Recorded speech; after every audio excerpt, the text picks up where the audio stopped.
Ok, buenas noches. Vamos a empezar hoy. La clase, la verdad, va a ser un poco filosófica.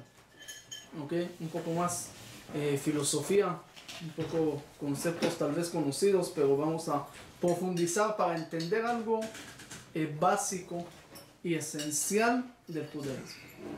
El tema es sobre el tiempo. ¿Qué es el tiempo? Okay. Sabemos que el tiempo es el mejor uno que existe en el mundo, pero como dicen, lamentablemente mata a sus alumnos.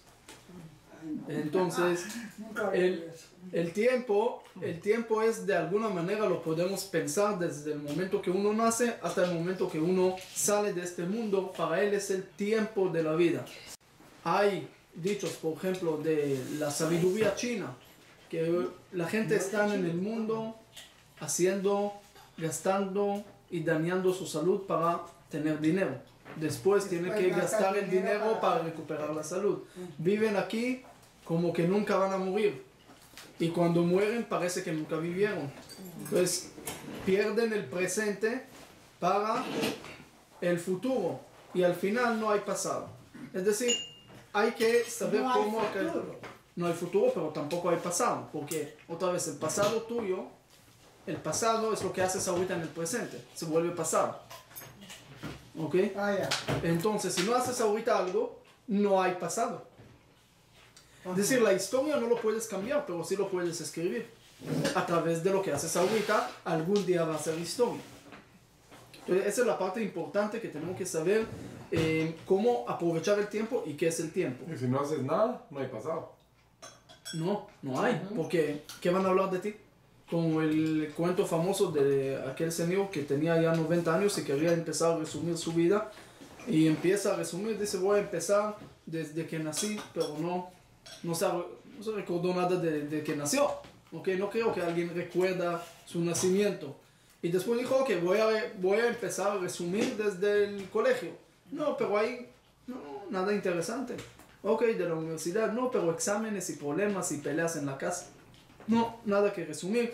Y así pasa y pasa y pasa la vida. Cuando quería que va a ser feliz, que se va a casar, y después no era tanto así. Y después los hijos, finalmente dice que murió el tipo.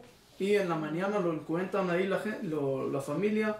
Está muerto encima de un papel vacío y arriba estaba escrito: ese es el resumen de mi vida. Entonces uno tiene que despertar un poco antes para generar su historia. Ahora entramos un poco a lo que es la definición histórica del tiempo.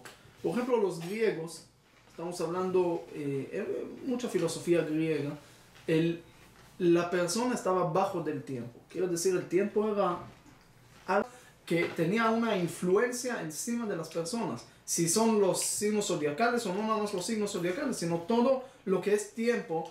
Siempre, de alguna manera, el mundo pensó sobre el modelo geocéntrico. Quiere decir, todo el universo, todo el sol y esto se gira alrededor del planeta. Quiere decir, todo lo que influye en el tiempo alrededor de nosotros, encima de nosotros. De alguna manera nosotros estamos abajo. No podemos cambiar el tiempo, no podemos jugar con el tiempo. Es decir, el tiempo es lo que está encima de cualquier cosa. Ahora, por supuesto, después que Copérnico llegó, Galileo y eso, cambiaron el modelo y lo hicieron el modelo heliocéntrico, y el mundo de alguna manera empezó a entender un poco más que el humano y eso no es todo, sino hay mucho más cosas. De alguna manera no se concentra todo aquí.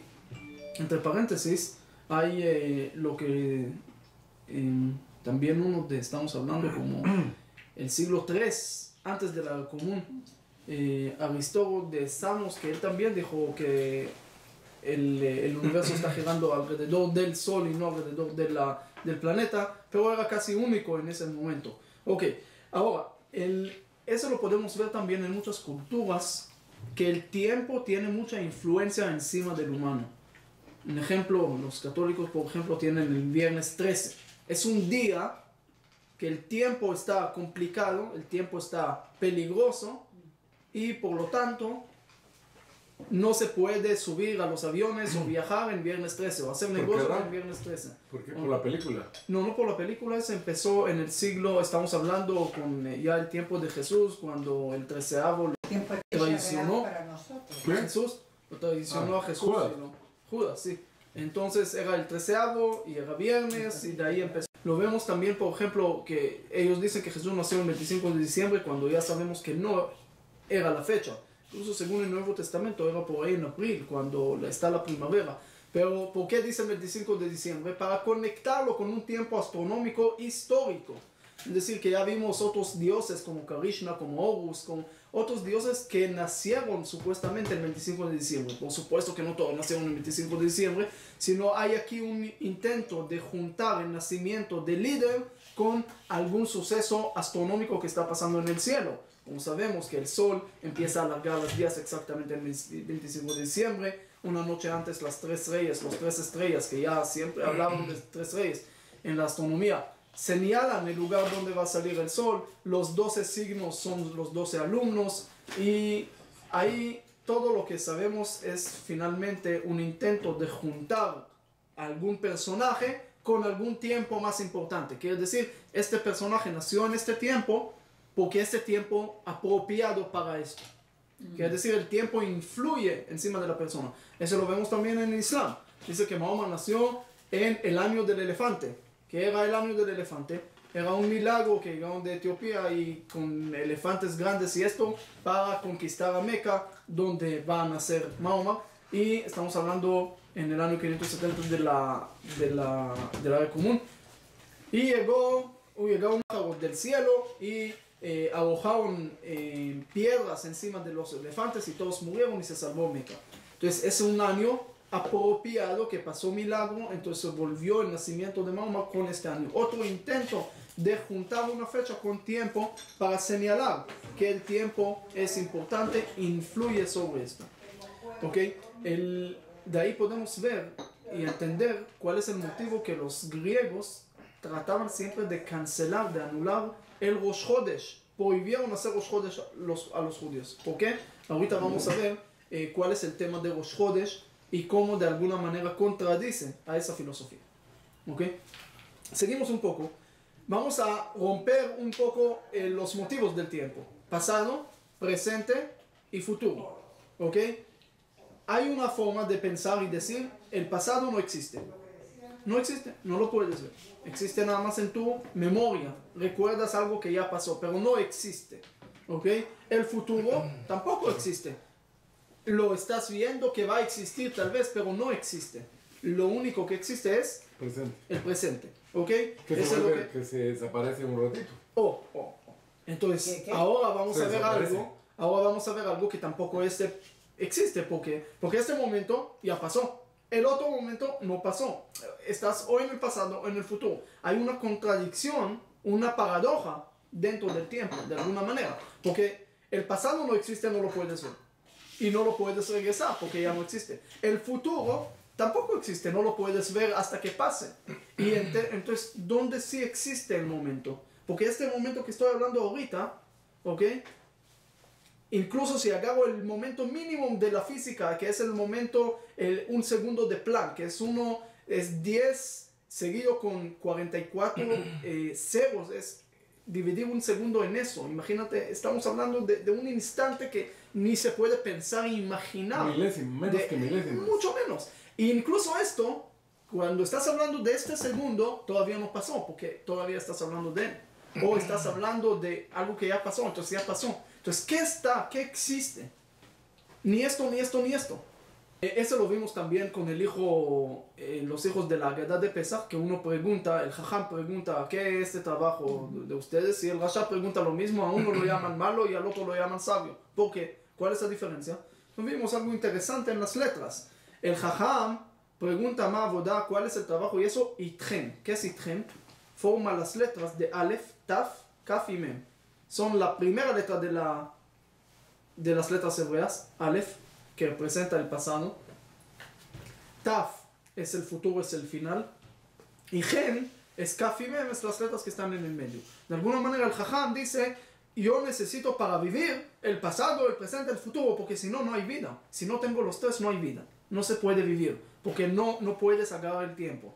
El Rasha dice, Señor, a mí no me importa, lo que ya pasó, no me importa.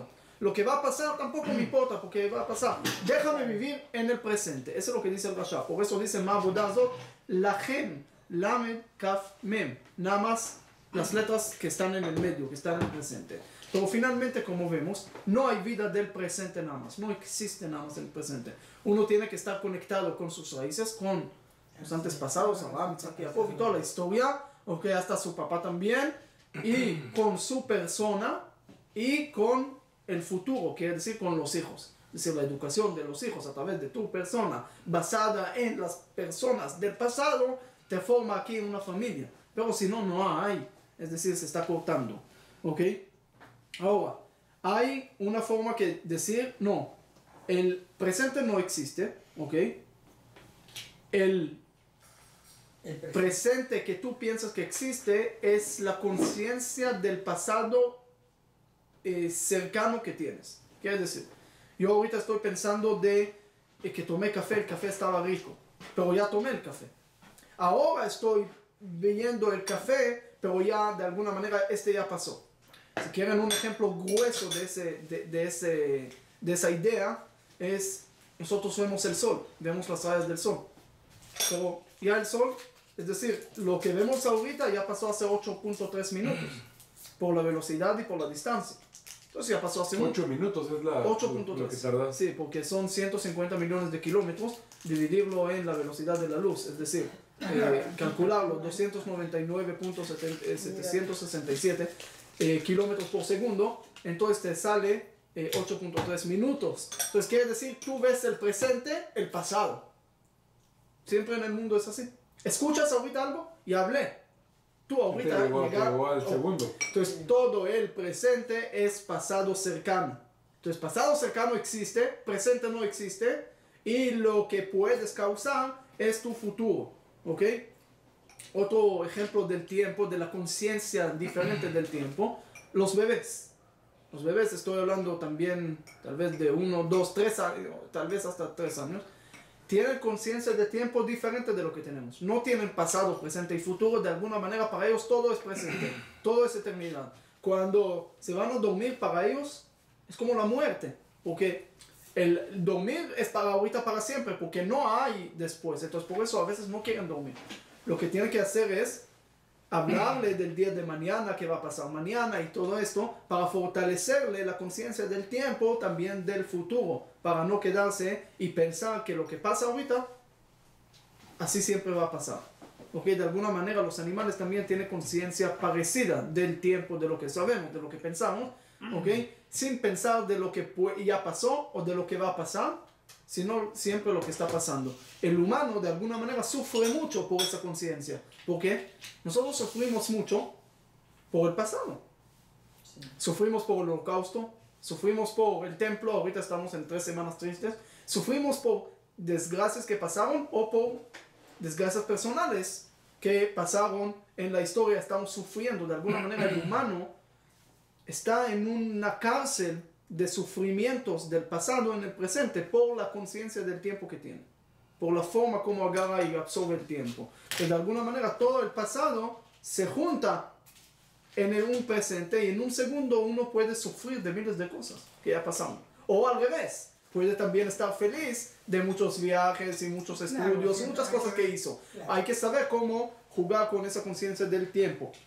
De ahí exactamente, de este punto de desgracias personales y de pasado pesado, nace, de alguna manera, estamos hablando en el siglo XIX, nace lo que se llama la filosofía existencialismo. Eso, de alguna manera, nace con una persona, ¿ok? Ahora, hay algunos que ya lo ven mucho más antes en la historia, en Gilgamesh y en otros lugares que puede ver algunos conceptos de eso, pero hay una persona, Søren Kierkegaard, que él de alguna manera dice, ¿por qué tenemos que buscar a una verdad absoluta? Es decir, empieza a dudar de la esencia y más fijarse en la existencia. ¿Ok? Ahora vamos a ver algo también. Alguien conocido que era parte de ese movimiento, de ese pensamiento, era Friedrich Nietzsche. ¿Okay? A Nietzsche todos lo conocemos, hay algo muy interesante en Nietzsche. En 1883, él dijo que Dios murió. Entonces hay un flyer que dice ahí, Nietzsche, 2 puntos, 1883 dijo Dios murió. 1900 Dios, Nietzsche murió. ¿Ok? Entonces al final, con todo lo que dijo que Dios murió, él al final murió. Pero él dijo que no hay esencia, o mejor dicho, antes de la esencia existe la existencia. Ahora vamos a romper esto. Dan fue Zaratustra. Él dijo esa definición, el primero que dijo esa definición de esa filosofía. Él dijo, todos los existencialistas, ¿ok?, están de acuerdo, ¿ok?, están de acuerdo o tienen en común la doctrina que la existencia precede a la esencia. ¿Ok? ¿Qué quiere decir eso? ¿Qué quiere decir eso? Cuando una persona se limita de alguna manera a una esencia, ¿qué quiere decir esencia? Dentro de esencia podemos poner religión, leyes, propósito, todas esas cosas que uno tiene que pensar en su vida. De alguna manera ellos lo vieron como algo que puede limitar a la persona. Entonces, por eso ellos dijeron, primero existo, primero yo estoy, ¿ok?, y después pienso y después veo lo demás. Pero si funciona al revés, uno puede perder, es decir, según esto. Ahora, ese tiene demasiadas formas de usarlo. Vamos a ver hasta el judaísmo dónde llega esto. Y esa es la parte interesante de aquí. En la Segunda Guerra Mundial, por ejemplo, estamos hablando en un momento de unos años que mueren más de 50 millones de personas. La persona en este momento que vive en el mundo, en este ambiente, pierde de alguna manera la esencia, el propósito. Ya ve que esto no funcionó, de alguna manera hay aquí algo más. Tengo que yo primero cambiar mi propósito, mi destino o hacer todo yo primero, la existencia mía, y después pensar de lo demás. Porque al pensar de lo demás, llegan las desgracias, llegan problemas, llegan eso. Desconectamos esto. Piensa de tu persona, piensa de tu existencia. Y ahí ya vamos a desarrollar todo lo demás. Vamos a ver, este pensamiento uno puede decir que es un poco ateo. Es decir, desconectarse de la esencia, de la religión, de todo lo que es Dios, de todo eso. Hay parte de esa filosofía que son filósofos ateos que están de acuerdo con esa filosofía, pero vamos a ver que hay también judíos que están de acuerdo con eso, y judíos creyentes. Aparte de, no estoy hablando ahorita nada más de Viktor Frankl, de Martin Buber y de mucho más, Albert Camus o Albert Camus, como le llaman en hebreo. Hay otro tema en esto que también es importante, el absurdo. Es decir, en el mundo tenemos muchos absurdos. Uno de los absurdos que sabemos, ¿ok?, es tzadik veralo. Una persona justa, buena, y le va mal en la vida. Y otra persona mala y le va bien en la vida. Ese se llama absurdo. ¿Qué hacemos con eso? Entonces, ¿qué dijo Samuel Beckett? Por ejemplo, uno de los filósofos del existencialismo, ¿ok?, eso, dijo, no hay nada que hacer con eso. Así es, no se puede cambiar eso. No hay nada que hacer en eso. Hasta que el suicidio puede ser de alguna manera una solución para esto.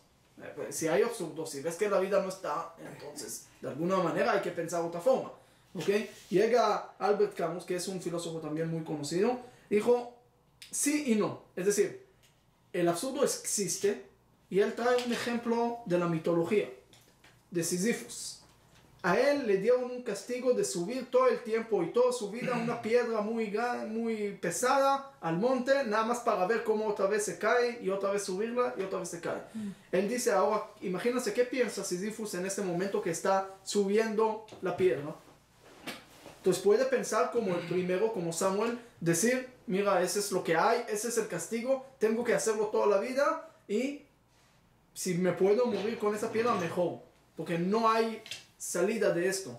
Llega Albert Camus y dice, no. Lo mismo cuando Sísifos está tratando de conquistar otra vez la cúspide de esa montaña para que la piedra caiga, y otra vez esto, este mismo sentimiento le hace feliz.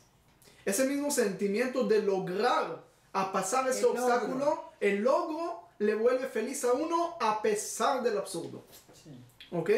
Entonces, de alguna manera, es el sentido de tu vida dentro de las desgracias, dentro de los problemas. No ser optimista. Hay un rabino, Rav Shagar, Rav Shimshon Gershon Rosenberg, un rabino falleció creo en 2007. Él era uno de los pensadores judíos que estaban a favor de la filosofía de la existencia, y él dijo así: el optimismo es una forma de escaparse de los problemas y de la realidad. No es correcto.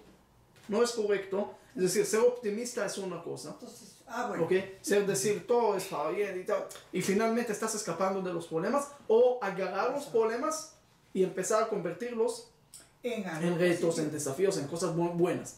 Es decir, Moshe manda espías a Israel. Un ejemplo. ¿Sí? ¿Por qué manda? Para ver los puntos débiles de Israel. Y eso está bien.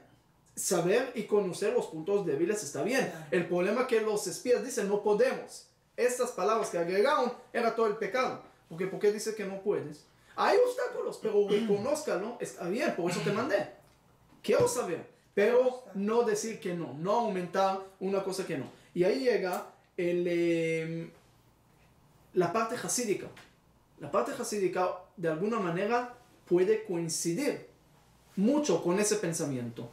Es decir, le voy a traer algunas citas jasídicas que están hablando de esto, de Rabbi Tzadok Milubli, Rabbi Nachman Mibreslev, Rabbi Mikotz, diferentes cosas que apoyan de alguna manera a la existencialismo. ¿Ok? Dice, por ejemplo, ustedes saben que el judaísmo está basado todo siempre, en la salida de Egipto. Todo el tiempo la salida de Egipto, la salida de Egipto. En cada mitzvah casi se mete la salida de Egipto. Shabbat, la salida de Egipto. Kiddush, salida de Egipto. Tefilín, salida de Egipto. Todo lo que está haciendo, salida de Egipto. Cada día tiene uno la obligación de ver como que si fuera saliendo de Egipto. Es una obligación que hay que hacerlo. ¿No? ¿Y por qué la liberación es tan importante? Más importante de la entrega de la Torah.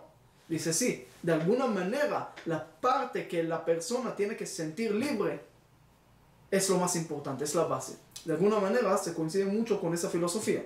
¿Ok? Otro ejemplo: para mí fue creado el mundo. Yo soy el único aquí. Es decir, mi existencia. Dios todo lo que hizo para mí. Está escrito en el Talmud. Es decir, es un pensamiento válido que uno tiene que pensarlo. No es orgullo, sino es de alguna manera autoestima para poder alcanzar, pero para meter tu existencia antes de cada cosa.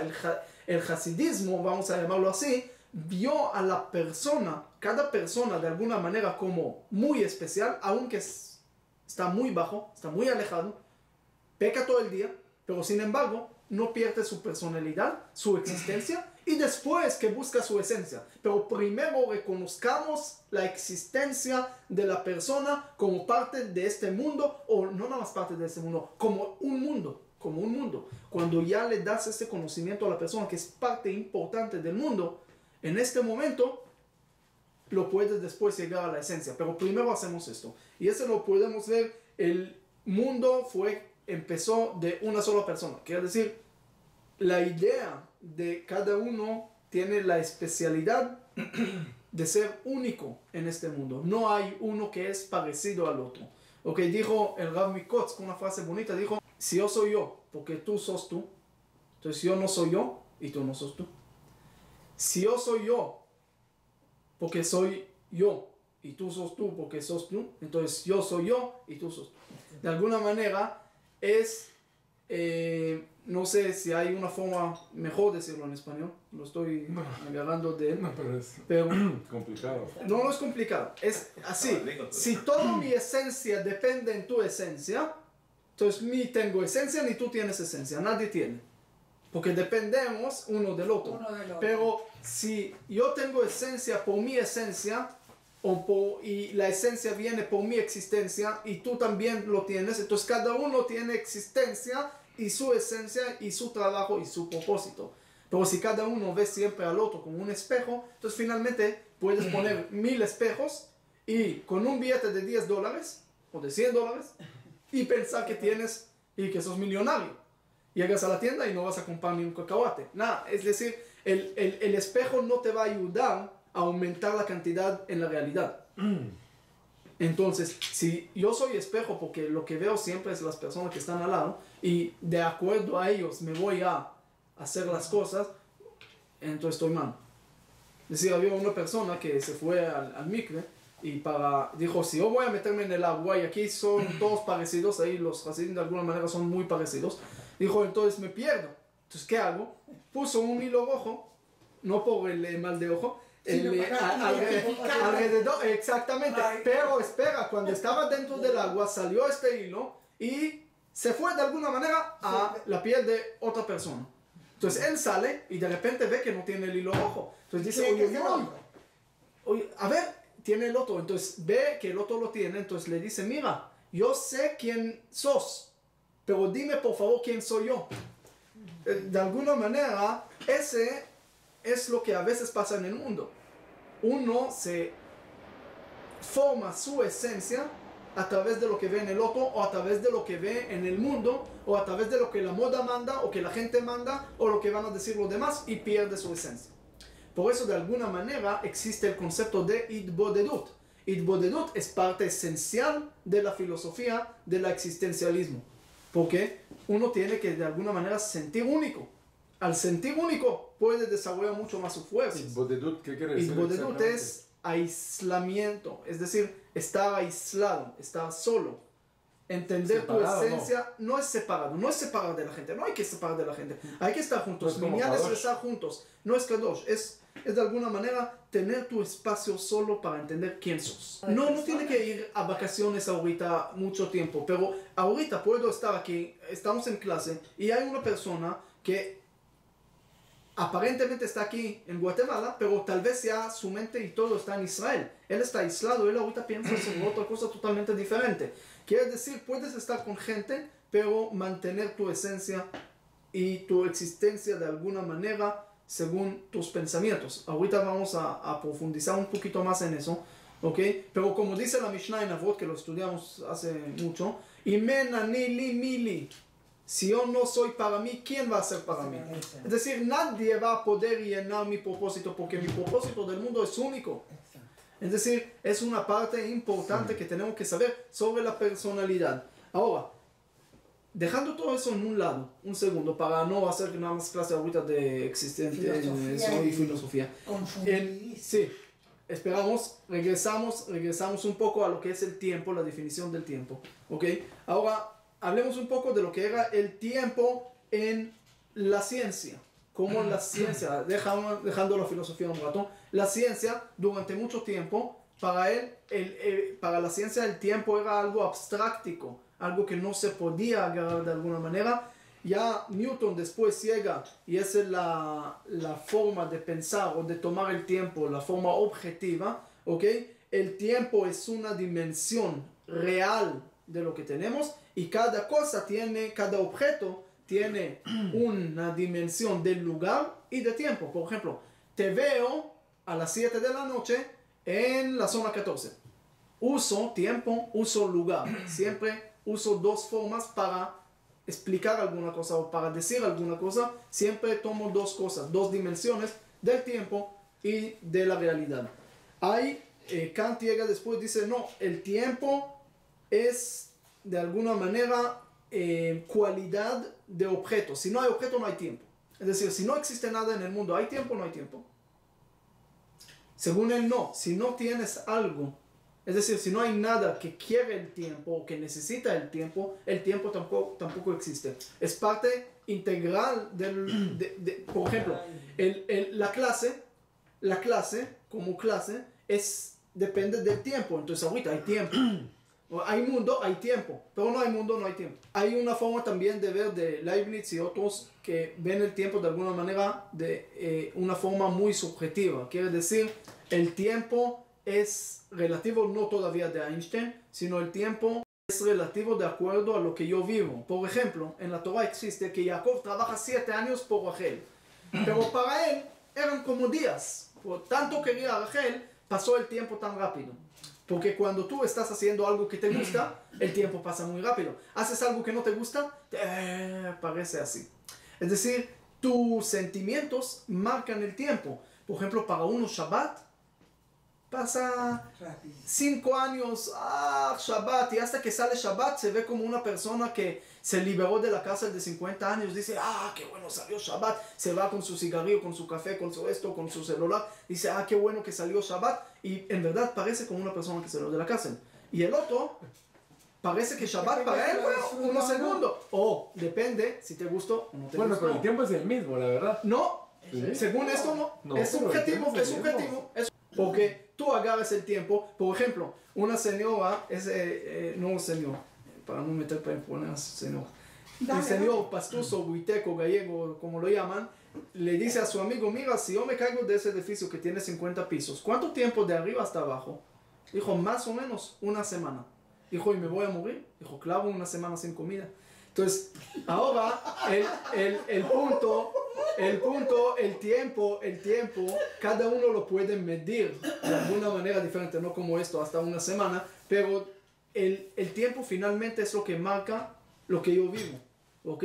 Para uno, su vida, su semana que ya pasó puede ser algo muy corto, y para el otro puede ser muy largo porque logró muchas cosas, ¿ok?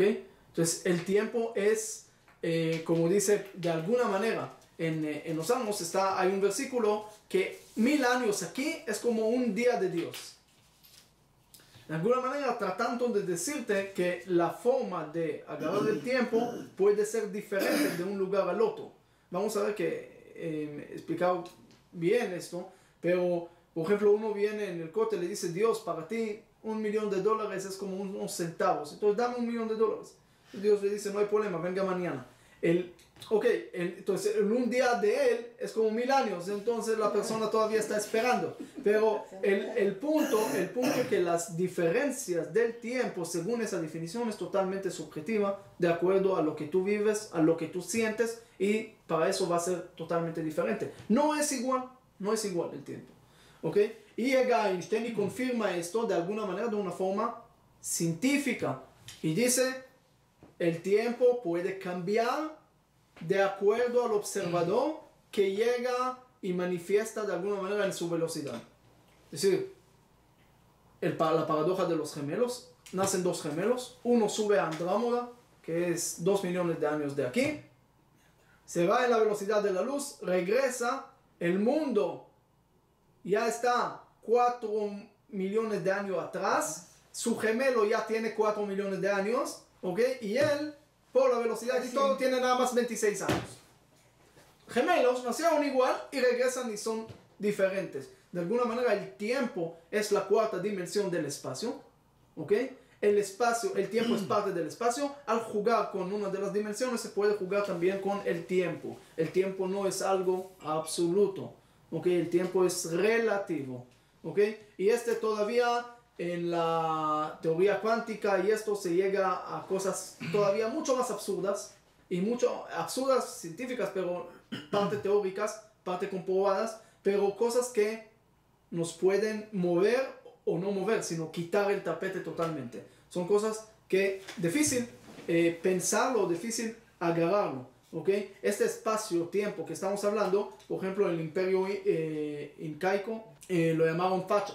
Por ejemplo, ellos agarraron de alguna manera que el tiempo hace parte del espacio. No hay dos cosas separadas, aunque la mayoría del mundo siempre piensa o pensó que eran separadas.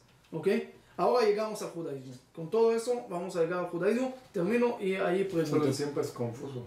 Sí, pero se va a arreglar ahorita con el judaísmo. Ok, según el judaísmo, según el judaísmo, ok, el tiempo es material, es decir, depende de la materia también. Por lo tanto, Dios está encima de esto. No hace parte del tiempo, está en cualquier lado, pero el tiempo, ahorita vamos a ver, es parte de la materia. Y ahorita vamos a ver algo interesante. Vimos que hay tiempo cíclico y hay tiempo lineal. El tiempo cíclico, por ejemplo, son días, ¿ok? 1, 2, 3, 4, no regresa, ¿ok? O años. O, por ejemplo, incluso algo más, la esperanza al Mashiach. Estás esperando algo que todavía no llegó, el tiempo no retrocede. Es un tiempo que vas en línea, estás para algo, para alguna cosa.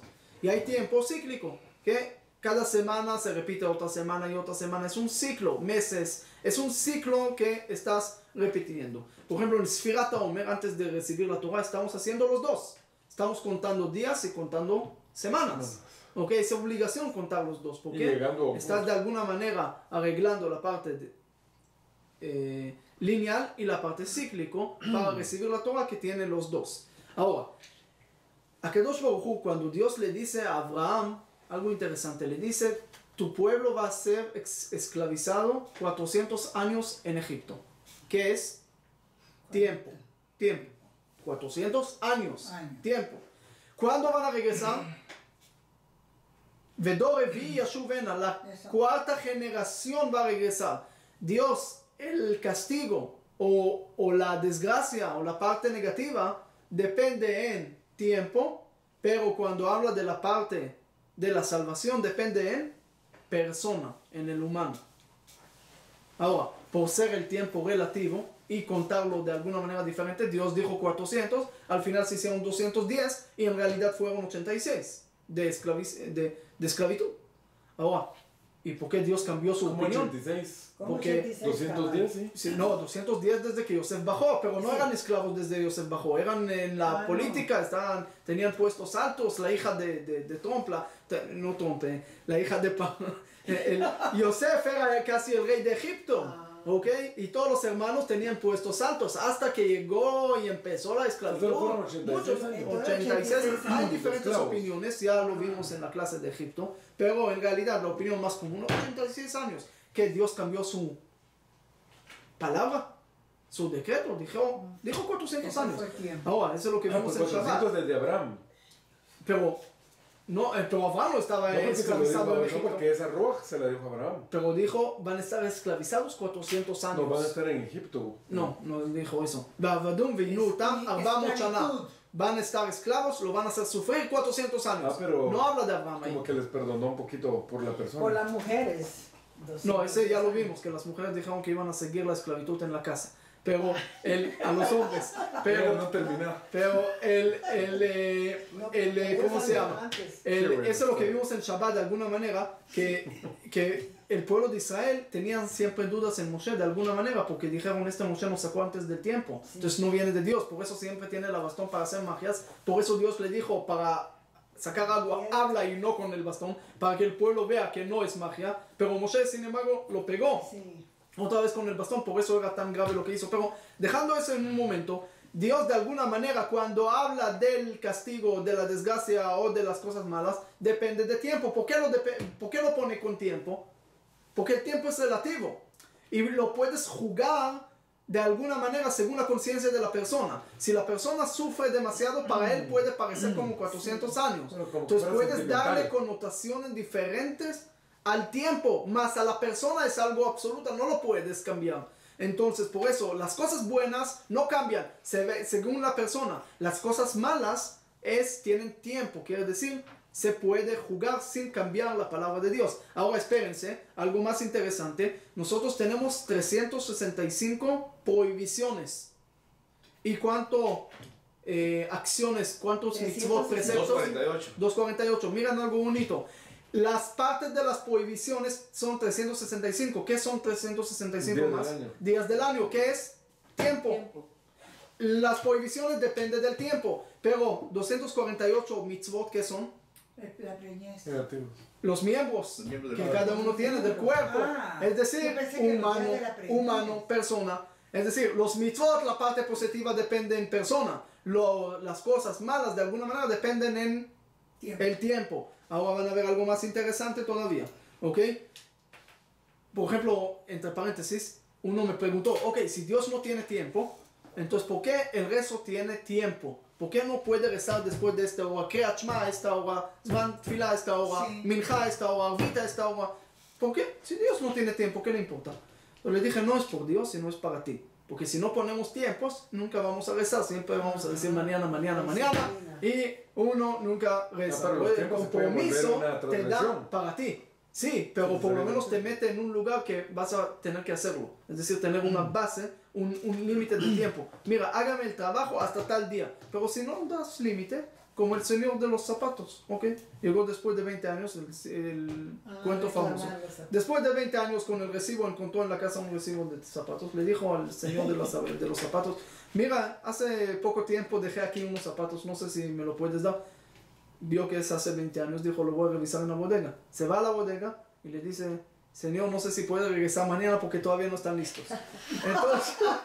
Entonces, es decir, si no hay compromiso, lo deja y lo deja y lo deja. Eso Por fue eso, aquí en Guatemala de plano. en cualquier lado puede pasar eso, por eso es tan importante el tiempo. Ahora vamos a entender algo. Eso es lo que vimos, el tiempo del año. En el año tenemos un tiempo, ¿ok? ¿Qué es el tiempo? Entonces en Shabbat dividimos los meses en dos. El año se divide en dos. Hay meses masculinos y meses femeninos. Sí, místicamente, pero no vamos ahorita a entrar en los meses del agua, en los meses de verano, invierno y todo lo que es masculino y femenino, pero sí vamos a tocar algo interesante, ¿ok? De un lado tenemos 6 meses, del otro lado otros 6 meses. ¿El primer mes cuál es? Enero. No, perdón. Tishrei o Nisan. Usted dice Tishrei o Nisan, pero de alguna manera vamos a ver qué quiere decir eso. Escuchen bien, ya casi termino. Tishrei es paralelo a Nisan. ¿Por qué? Tishrei, Dios construye el mundo. Nisan, el pueblo de Israel sale de Egipto, construye su pueblo, la parte espiritual del pueblo. ¿Qué viene después de Tishrei? Heshvan. ¿Qué viene después de Nisan? Yo tengo que aprender eso. No sé, eso sí no lo sé. Iyar, ¿ok? Heshvan es paralelo a Iyar. Son 2 meses que no pasa alguna fiesta, que no hay algo demasiado alto, ¿ok? Ahí, de alguna manera, en Heshvan empieza el diluvio, empieza el agua. En Iyar es Rabbi Shimon Bar Yochai, lo que sabemos que la Torah y la Cábala se compara con el agua y se sale el diluvio espiritual, el diluvio místico al mundo. Ok. Siguiendo el tercer mes, Tishrei, Heshvan, viene Kislev. ¿Kislev qué es? Hanukkah, luz, ¿ok? Al otro lado de los 6 viene Nisan, Iyar, Sivan. ¿Qué es Sivan? Recibimos la Torah. Luz, la Torah es luz, ¿ok? Kiner, mitzvah, ve Torah, dice el versículo. Entonces tenemos luz de Hanukkah, ¿ok? Que finalmente era la guerra, no era guerra física, sino era guerra espiritual de tratar de desconectar al pueblo de Israel de la Torah y prohibieron el estudio de la Torah y ellos lograron otra vez a regresar a estudiar y a cumplir las cosas. Es Hanukkah y por eso es paralelo al mes del otro lado del año que es Sivan. Y después se comparan los 6 y 6. Ahora viene el cuarto. Exacto, el cuarto ¿cuál es? Tishrei, Heshvan, Kislev, Tevet. ¿Qué compara con el Tevet? Nisan, Iyar, Sivan, Tamuz. ¿Qué pasó en Tevet? Empieza la destrucción, citan a Jerusalén. ¿Qué pasa en Tamuz? Rompen las murallas, es decir, se termina de alguna manera esa destrucción, uno contra el otro. Ok, después ¿qué tenemos? Tishrei, Heshvan, Kislev, Tevet, Shvat. Shvat, ¿qué es? La fiesta de los árboles. El humano, que es el árbol del campo y todo, pero no es suficiente. Es complementarlo con Nisan, Iyar, Sivan, Tamuz, Av. ¿Qué es Av? La destrucción. Pero el medio del mes de Av es el día del amor judío, en donde se casa uno. Es decir, árbol está bien, pero tienes que traer frutas. Tienes que casarte. Ahora, como me dijo alguien, si no te funciona en algún lado, muévete a otro lado, no sos un árbol. ¿Ok? A veces sí sos un árbol, a veces no. Hay que saber qué comparar y qué no. Pero las frutas tienen que ser frutas. Entonces se compara este mes con el otro mes y esa es la salvación. Y por eso cuando una pareja se casa, dice como si fuera construido una casa destruida en Jerusalén, porque es la unión, es la parte de la unión. Y el último mes de este 6, ¿cuál es? Tishrei, Heshvan, Kislev, Tevet, Shvat, Adar. Adar se compara con Nisan, Iyar, Sivan, Tamuz, Av, Elul. Tenemos Adar, tenemos Elul. Los dos empiezan con la misma letra, pero aparte de eso, hay aquí algo interesante. ¿Por qué? Porque Tishrei, Dios crea el mundo, como dijimos en Shabbat, es todo. Pero para llegar al ser humano, tiene que reducirse porque el ser humano no puede así directamente conectarse a la fuente de la luz, se va a explotar. Entonces, ¿qué se hace? Tishrei, Heshvan, Kislev, Tevet, Shvat, Adar, hasta Purim, dice que es como Yom Kippur. pero en la parte, es decir, material, llegamos de la parte de Rosh Hashanah Kippur, de la parte más espiritual del año, de Dios, de la creación del mundo, de lo máximo, pero lo logramos a llegar hasta Adar para reducir esto, de alguna manera no reducir, sino concentrar y poder llegar a esto. De Adar, quiere decir, empieza el trabajo de Dios, de arriba para abajo. De Adar llega Nisan, Nisan el pueblo de Israel empieza a salir y el triángulo es al revés, porque empieza el pueblo de Israel Nisan y después sube Niyar, cuentan Sfirat HaOmer, 49 días, Shavuot, después tenemos Sivan, Tamuz, Av, Elul, que es la parte más importante del fin del año, de reflexión y esto para poder llegar otra vez a Tishrei. Que es decir, aquí, lo que vemos aquí, y aquí se mete Rosh Chodesh. ¿Por qué querían anular Rosh Chodesh? Porque en Rosh Chodesh, según lo que vemos, el pueblo de Israel tenía la fuerza sobre el tiempo. No el tiempo sobre la persona, sino la persona sobre el tiempo. El ejemplo, ¿quién decide cuándo es Rosh Chodesh? Ahí Jajamim. Según lo que vieron la luna y esto, ¿qué quiere decir? Agarrar un día normal y volverlo un día sagrado. Y de acuerdo a este Rosh Chodesh que va, Rosh Hashanah, Kippur, Sukkot, Pesach, todas las fiestas se van y se rigen a través de lo que dijeron Jajamim. Quiere decir, Jajamim agarran el tiempo y lo santifican a través de la persona, no al revés. No hay un tiempo sagrado y después vamos nosotros de alguna manera a coincidir con esto. No, al revés. Tú tienes la fuerza encima del tiempo. Es lo que chocó contra la filosofía griega de este momento. Porque los griegos dijeron, no, el tiempo está aquí y tú estás aquí, está encima tuyo. Y el pueblo de Israel dijo, no, al revés. Nosotros tenemos el tiempo, la fuerza sobre el tiempo. Pero como tú dices en el resumen, Mekadesh Israel, Verash Chodashim. Israel es lo que santifica a Rosh Chodesh. O Mekadesh Israel Be'azemanim. Israel es lo que santifica a los tiempos. Y por eso, a través de nuestras acciones, a través de todas las piezas que vimos aquí, el Maguen David, un triángulo de arriba para abajo y uno de abajo para arriba, de alguna manera, este nos da la fuerza sobre el tiempo y reparar el tiempo. Todos los mitzvot tienen que ver o con lugar, o con tiempo, o con la persona. Ya lo sabemos. Por ejemplo, hay mitzvot que tienen que ver con el tiempo. Las mujeres son exentas. No porque son inferiores, sino al revés. Porque la mujer no dañó el pecado del tiempo que era el becerro de oro. Porque no esperaron al tiempo. Entonces no tiene que reparar el tiempo. Por lo tanto, no tiene que hacer los mitzvot que tienen que ver con el tiempo. Pero mitzvot que tienen que ver con persona o con lugar son... Bueno, pero el tiempo tú dijiste que era para que no lo dejáramos para el otro año el rezo. Sí. O sea que entonces no es que pero reparando un pecado. estamos reparando cada mitzvah que depende del tiempo, como vimos de 365 eso, tiene que ver con el tiempo, ¿ok? Tiene que ver con el daño fue tiempo, entonces la reparación va a ser tiempo. Ahora viene la parte más importante para sellar la clase. No nada más que la persona tiene encima del tiempo la fuerza, sino aquí hay algo un poquito más profundo. La parte de la teshuvah, de arrepentirse. ¿Qué es? Dice la teshuvah fue creada antes del mundo. ¿Por qué? Porque la teshuvah no es parte de la naturaleza de lo que conocemos en el mundo. Porque llega una persona y puede regresar en tiempo y reparar algo que ya pasó. Que ya hizo. La teshuvah. No nada más ahorita, sino también generaciones pasadas incluso. Es decir, de alguna manera la teshuvah es un túnel del tiempo. Uno puede regresar y arreglar algo en el pasado. De alguna manera aquí viene la cosa. Hay una paradoja, no de los gemelos, sino otra paradoja que se llama la paradoja del abuelo. Uno regresa en el tiempo y ve a su abuelo, joven, pelea con él y lo mata. Él a su abuelo. Pero si es así, entonces no puede nacer después y no puede ser su abuelo. Entonces, ¿cómo va a regresar el tiempo y matar a su abuelo? Eso es una paradoja. Entonces, la teshuvah no puedes matar a tu abuelo, pero sí puedes darle vida. Es decir, de alguna manera, Kaddish en Yortzeit, todas esas cosas, de alguna manera regresar en el túnel del tiempo, estar ahí en esa época y arreglar cosas ahorita o en el pasado. Te voy a dar un ejemplo. Los hermanos de Yosef vendieron a Yosef. ¿Dónde repararon el ego? En los 10 Abugei Malchut, muchos años después. ¿En los qué? Los 10 Abugei Malchut, los días que el reinado romano, el imperio romano mató 10 rabinos, uno de ellos era Rabbi Akiva, Rabbi Hutzpita Meturgeman, Rabbi Ishmael. En este momento él mismo dijo, lo voy a agarrar a ustedes 10. Y lo leemos en Yom Kippur. ¿Por qué? Porque leí en la Biblia que hay 10 que hicieron un pecado y no lo repararon. Aquí lo vamos a reparar. Él mismo lo dijo. Ahora, uno lo puede ver como reencarnación, uno lo puede ver como el concepto de regresar en tiempo, pero en final es lo más interesante, porque el tiempo depende de la materia.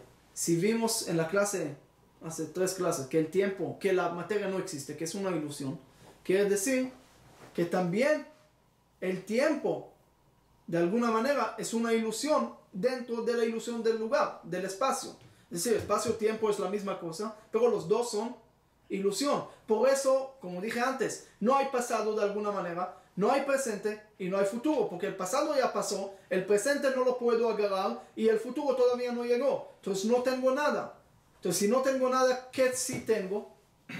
La única cosa que está encima del tiempo. ¿Cuál es lo que está encima del tiempo? La parte espiritual. Porque si el tiempo es parte de la parte material, quiere decir que todo lo demás, la parte espiritual está encima de esto, no depende de eso y por lo tanto no es parte de la ilusión. Entonces si hago algo espiritual, no tengo límites de tiempo. No es que estoy regresando al tiempo, sino todas las cosas espirituales de alguna manera están en el mismo lapso, en la misma escala. Entonces al reparar algo, le voy a dar un ejemplo para que entiendan, es algo un poco difícil de captar, pero creo que es así. Ahorita estamos haciendo Pesaj. ¿Qué estamos haciendo? Recordando la salida. No estamos recordando. Estamos regresando. Estamos en el mismo momento de salida de Egipto aquí. Es decir, no hay tiempo cíclico que estás regresando a Egipto a recordar algo que ya pasó y que ya no vuelva a pasar porque ya pasó. No, estás viviendo algo que está pasando. Es decir, estás en el mismo tiempo de alguna manera. No hay pasado y futuro, porque esta es ilusión de tu materia. Y si tú haces algo espiritual, no tienes este límite, por lo tanto estás en todo. Estás haciendo ahorita todo. Entonces, en los mitzvot que estamos cumpliendo, las fiestas, también la parte triste, estamos en el mismo momento, no estamos recordando algún momento, estamos viviendo en el momento. ¿Ok? No. Todo está sucediendo simultáneamente. Es una teoría cuántica espiritual. ¿Cómo puede? ¿Okay? ¿Estás de acuerdo conmigo que el pasado no lo puedes ver? Ya pasó. Está bien. ¿El futuro tampoco? Sí, el futuro viene ahorita. El pasado no lo puedes ver. Sí. Pero sí existe. En tu memoria. Exactamente, Sí, pero existe. pero existe en tu memoria esa existencia. O lo recuerdas algo que existió. Recuerdo algo que Entonces no existe. Ahorita existe. Ahorita no existe, pero existió. Existió. El futuro sí se puede ver dependiendo de cuántos segundos. ¿Ese existió? ¿Existe? No. El pasado no existe. El futuro existe. El futuro yo sí lo puedo ver. Que en 5 segundos vas a seguir hablando y dentro de 5 otra vez. O sea, yo sí lo puedo ver. No, el futuro no lo pasaron 5 segundos y no hablé. Ahorita hablo, que ya pasaron 10. Pero, es decir, tu forma o sea, que te voy a ver en 5 segundos. El futuro, puedes calcular, pensar, pero no lo puedes asegurar y vivir. Es decir, el futuro todavía no llegó, por eso se llama futuro. Entonces, hay pasado no existe, el futuro no existe, entonces ¿qué existe? ¿El presente? Pero dijimos que rompe el segundo. Entonces, de alguna manera, lo que quiero que entiendan, que el tiempo puede ser una ilusión de la materia. La materia vimos que todos son átomos que tienen distancia y por la velocidad lo vemos como algo sólido como el ventilador. Y si lo apagamos esa energía, se concentra todo el universo en menos de una pelota de tenis. Que el mundo físico está de acuerdo con eso. Quiere decir, hasta hoy en día, la única pregunta que jamás vas a poder contestar es si te pregunto, mira, Señor, tal vez estás imaginando, tal vez no está pasando nada en la realidad. Estás soñando ahorita. Sí, y tal vez todo es sueño. Y tal vez todo es Matrix.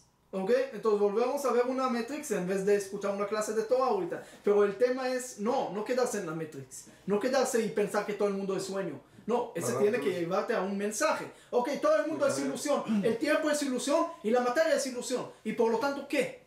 la única cosa que está encima del tiempo es la parte espiritual. Como Dios que está encima del tiempo, no depende del tiempo. Por eso, cada cosa actual, cada cosa física que estamos haciendo, física quiere decir suma igual a ilusión, es terminada. Porque de alguna manera se va a terminar esta ilusión, de alguna manera se va a terminar esta materia, se va a terminar el tiempo. Entonces, si hago como, ¿cuánto tiempo dura el placer de un steak? ¿Cuánto tiempo dura? 15 minutos. Máximo. O lo que tú querrás. Sí, pero hasta que se cae aquí, se acabó. Es decir, está limitado en tiempo, de alguna manera, te hace ver que fue una ilusión que ya no existe. ¿Ok? Pero la única cosa que puedes vivir y sentir bien, incluso cuando pasó el tiempo, por ejemplo, salvaste una vida ayer, ahorita lo estás recordando, es algo espiritual y puedes de alguna manera vivir y disfrutar de esta cosa que hiciste. Las cosas espirituales que estás haciendo sobre el tiempo, están sobre el tiempo y por lo tanto puedes arreglar las cosas que es Teshuvah o puedes dañar las cosas que es lo contrario, pero puedes jugar con las cosas. Pero solo algo, explícame un ejemplo de un mundo sin tiempo. Sin materia. No, sin tiempo. No, tiempo y materia es lo mismo. Para poder entender espacio, tiempo. Acuérdate. Va, explícame un mundo sin materia y sin tiempo.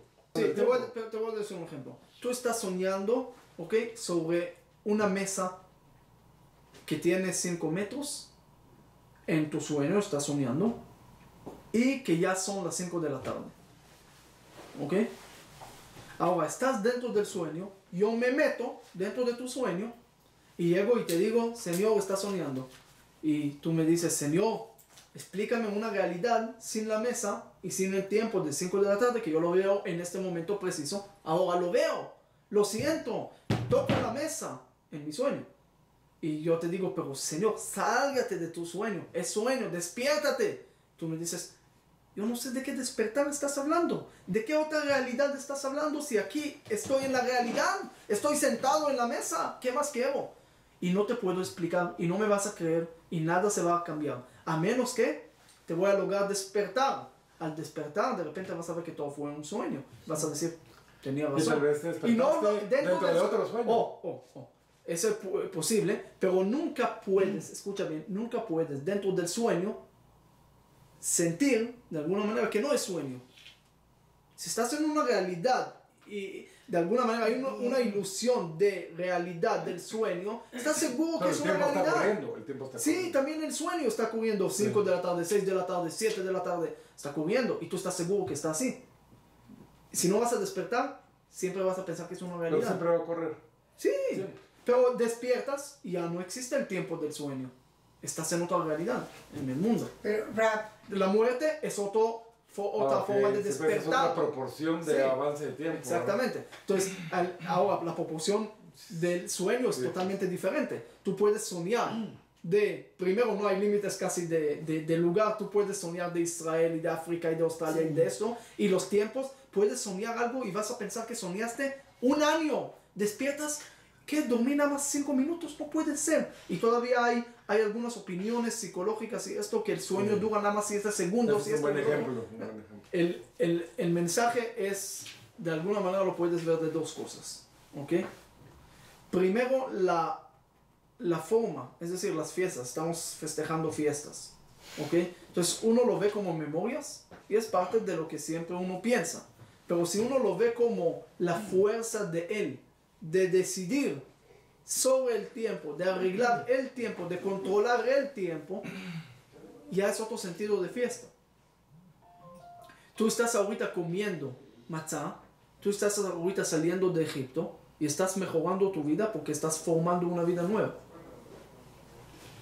Estás arreglando el tiempo y controlando el tiempo y entender de alguna manera que la parte material que estamos haciendo no nos ayuda para avanzar al propósito.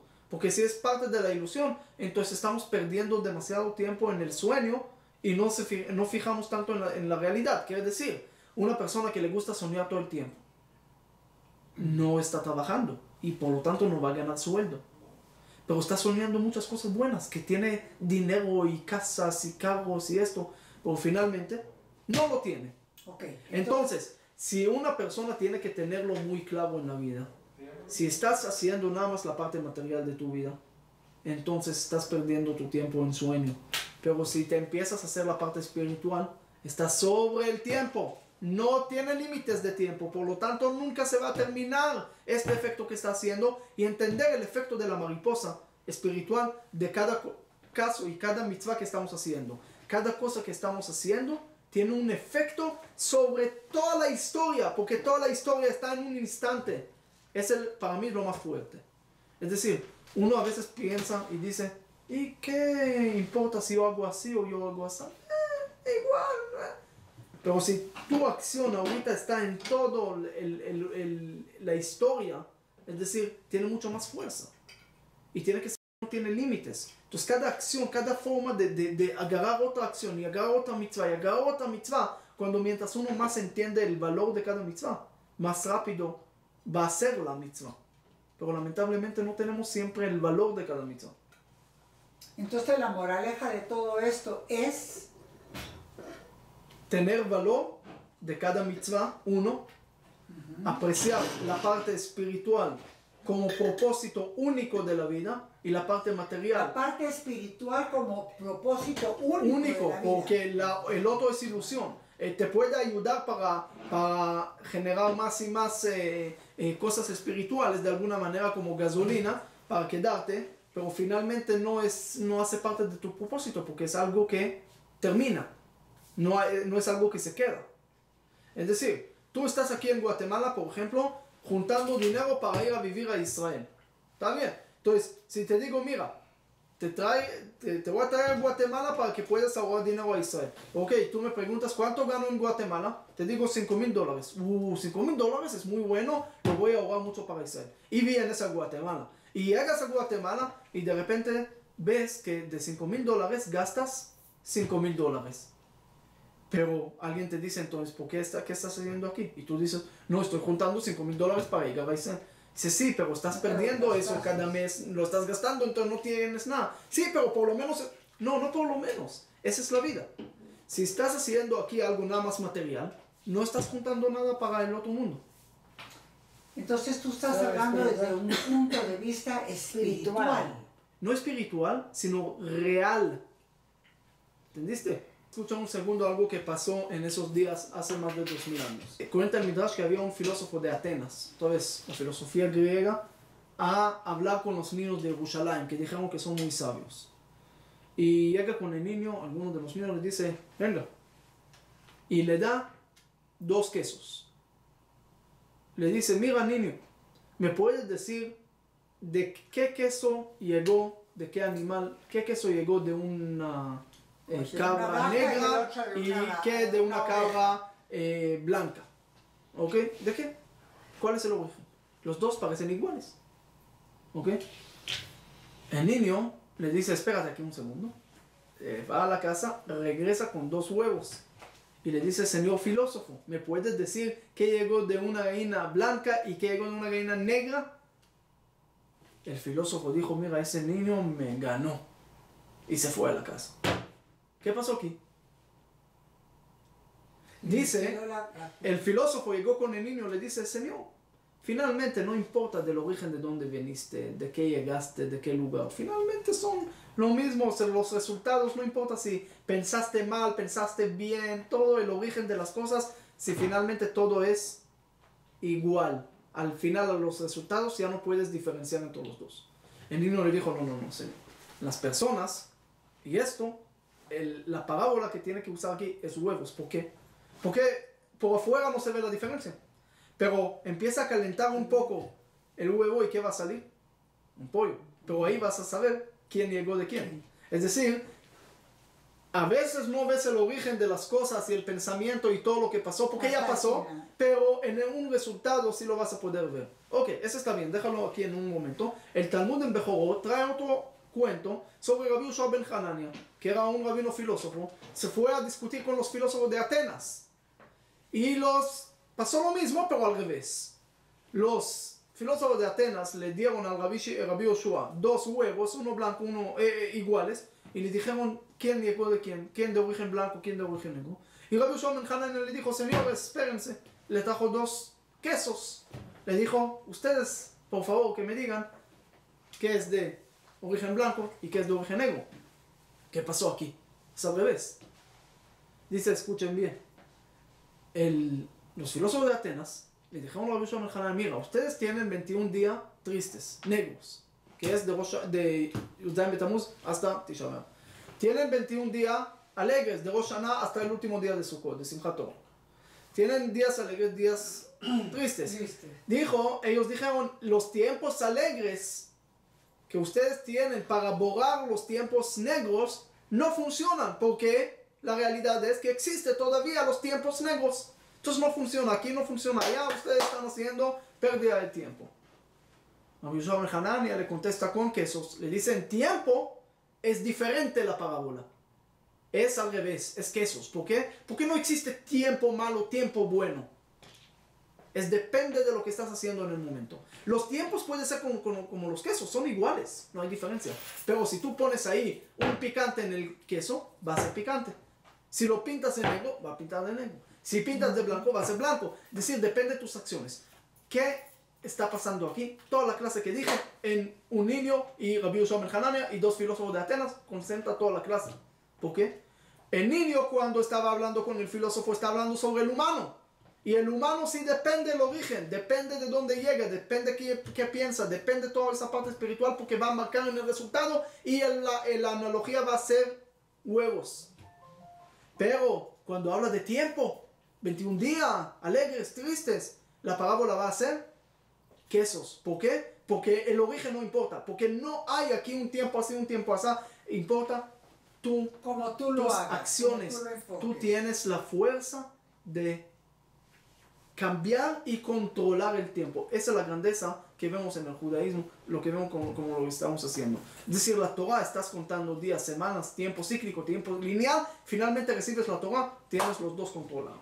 Es decir, con lo que estamos haciendo, tenemos el control sobre los tiempos. Entonces no hay que tener miedo de un tiempo así, un tiempo así, porque Tisha B'Av, el día más triste del año, va a ser el día más alegre del año. Por eso no se dice confesión en este día, porque ese día va a ser la fiesta más grande del pueblo de Israel. Quiere decir que el tiempo no es malo en su esencia, es malo por las acciones, y eso es lo que tenemos que cambiar.